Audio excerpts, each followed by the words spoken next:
Hello, hello. Today's horror story is written by Overmind 87. It was December, and the snow was already on the ground. The winter looked particularly bleak this year. Many cold and gloomy days. Still, there were soldiers guarding the streets to keep the infected at bay.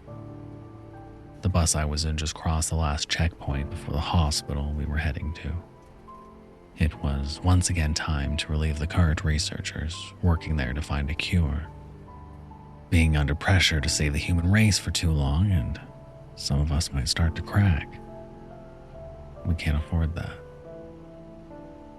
But I wasn't heading there to work, not this time. I was going to visit my wife, who had been stationed there and was a fellow researcher. Looking out the bus window, I noticed lights beginning to come on in the houses that surrounded us on both sides. It was getting dark, but fortunately we had enough sentries to keep us safe from the infected. The infected. Sounds like something out of a horror movie. But there they were, as real as I was, and hiding a horrific fate in their decaying carcasses. It sounds rude to put it that way, but you get desensitized after a while. Thinking of them as people was too much to bear for anyone that worked or lived near them. The front door of one of the houses opened as we slowly drove by. The jumpy sentry who was posted there pointed his rifle at it as soon as he noticed. But luckily, nothing came of it. Somebody yelled something from inside the door. The sentry yelled back and waved in a friendly manner. The door was closed. That was all. We had enough security in this walled-off part of the suburbs to keep any roaming infected at bay. But having a weapon doesn't protect you from your conscience. Back when the security was still being set up, I was spending more time outside the hospital, talking to people, running back and forth. I happened to walk into one of the many grisly scenarios that we were now forced to endure. Contact with the infected happened more often back then. One of the sentries had turned his back on the house to chat with someone briefly when someone spotted the infected in that yard. It was a little boy. He was so small, but the level of decay made him seem younger than he should, because he was old enough to walk, old enough to run towards the sentry, wailing at the top of his lungs, just like a scared little boy would. The sentry hesitated. He tried to yell something to the boy, but his words didn't come all out. Just as the boy was about to be close enough to infect him with the virus, the soldier lifted up his rifle and fired a couple of shots. The body hit the ground. For a moment, I thought the infected was still alive, but the wailing I now heard was coming from the sentry as he collapsed to the ground, crying in despair. I think about it every day. I still wonder if it would have been better for me to not point out the boy to the sentry and let him infect us. Incidents like those are how we all became desensitized to the situation. Desensitized to them. It made our job easier. As long as you focused on your work and didn't think about it too much, you could get through it. But a person can only do that for so long without breaking down or making deadly mistakes.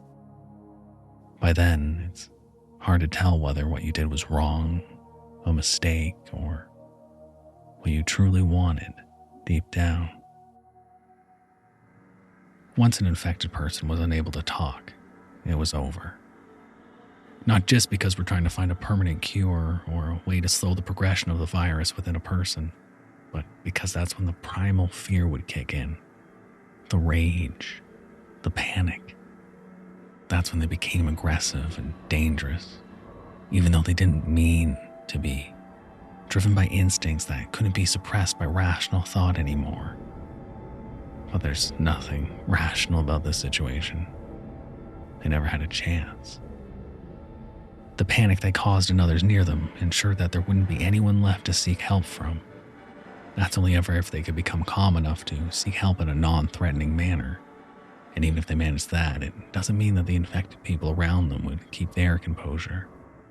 The virus spread like a wildfire after a drought, and the panic was the wind that fed the flames. The bus finally pulled up to the quarantine station.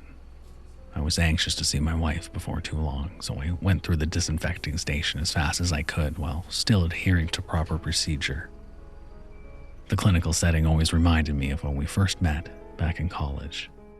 Anatomy lab. We also shared a couple other classes like ASL and calculus. Because of that, we ended up spending a significant amount of time together. It's easy to see where things go from there. A few years after, when everything began to fall apart, we both agreed that because of our chosen career paths, we had an obligation to put our skills to good use in order to help the situation. We've been here ever since, working tirelessly to beat this thing. This monstrosity. But like I said, it gets easy to become disillusioned when working on finding a solution for a global crisis for so long.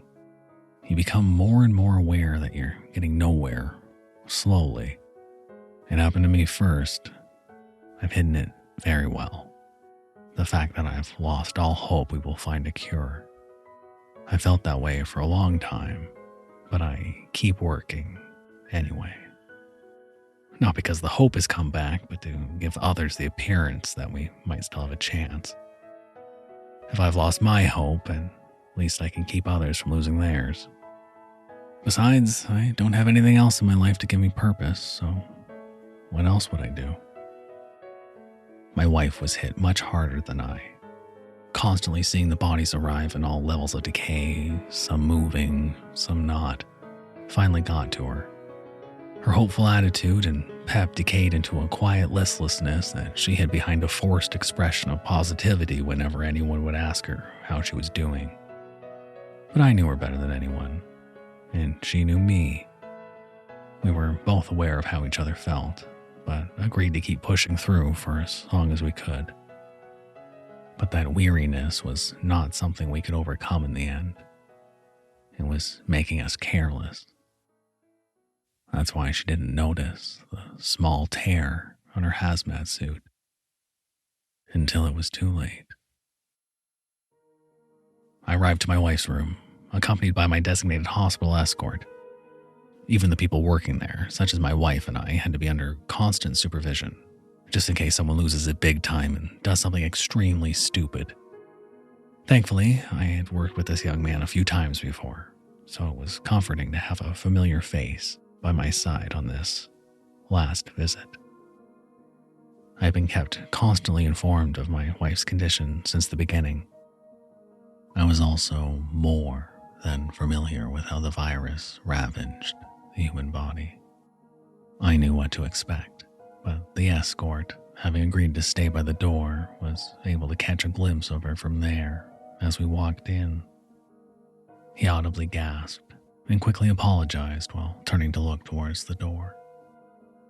In the bed was something that looked more like an unearthed mummy or lab specimen than a living human being. The legs were gone. She was covered in open wounds that would never heal.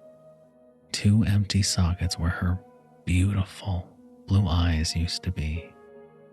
An unrecognizably decayed face. And she was so thin. I was furious at myself for thinking for a split second she looked like a well-made Halloween prop I had seen before this virus hit. But I didn't care what she looked like. I loved her, and this was my last opportunity to be this close to her. At this point, the infected were no longer contagious. Their biological processes were so irredeemably disrupted that the virus wasn't able to replicate anymore. And even if it could, they would make for poor carriers since they could barely move. I sat by her bed and looked at her for a while, her chest moving up and down ever so slightly. It felt wrong to keep her alive in this condition, but she insisted. It It was her last attempt at fighting back against the virus, offering herself for monitoring and study. It was actually very hard to obtain a cooperating subject that would be observed peacefully from infection until death. This gift she was giving us was priceless. I felt the tears trying to slip out with some success. But I promised her I'd keep a straight face for the coworkers that were still here fighting, the ones that still had hope. I took her hand and gently ran the fingers that were left across my face, her way of seeing me after she had gone blind. Then I gently kissed her on her forehead. There were no lips left to kiss, no teeth, no jaw. I hoped with all my heart that this last kiss would get through to her. Suddenly, she began to very slowly turn her head to face me. It took her a minute to turn just a little bit. When she did, and with the very last of her strength, she lifted her trembling arms in my direction.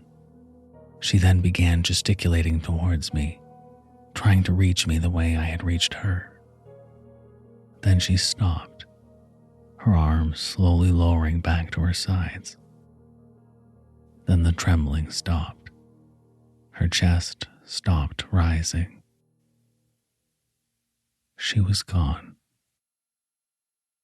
I would have given anything for this pandemic to be like the movies, where the zombies lose their consciousness and intelligence first, becoming mindless animals. Animals that can be put down, animals that can starve to death, animals that will continue to rot from the inside out, top to bottom, starting with the head. We were not so lucky. Instead, we were stuck with the opposite. A prison of pain, fear, despair, and horror that doesn't let you go free until the very end. I couldn't think of a fate more cruel. I briefly spoke with the escort, informed the nurse on call, and then walked back to the infection control checkpoint at the hospital entrance, where I quickly went through the required procedures before departing. I decided to go back to the bus early. I needed to be alone. And as expected, there was no one around except for the sentry guarding it, who nodded in my direction as I stepped in. He probably thought I was going to sleep. The bus wouldn't leave for a couple of hours, but it was very late in the evening by now. Reasonable guess. As I entered the bus, I thought of the conversation I had just had with the escort. He thought my wife was trying to attack me at the end, and had his sidearm at the ready. No, she wasn't trying to hurt me. Then, what was that? I briefly debated whether I wanted to discuss that with him, but I felt I had to tell someone. Maybe it would help lighten the burden. And knowing this young man, I knew he didn't mean to be insensitive. He probably thought I needed someone to talk to as well. It was sign language. Oh, in that case, and if it isn't too personal a thing to ask, what did she say? For last words, I mean. He suddenly became very aware of how prying he was being. I patted his shoulder to ease his anxiety. She said, "I love you very much. Goodbye." I went to the back of the bus and sat down in a corner. Then I wept.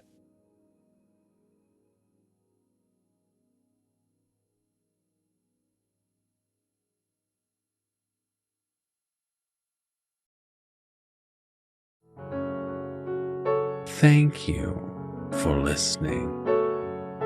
You can probably handle another horror story, right?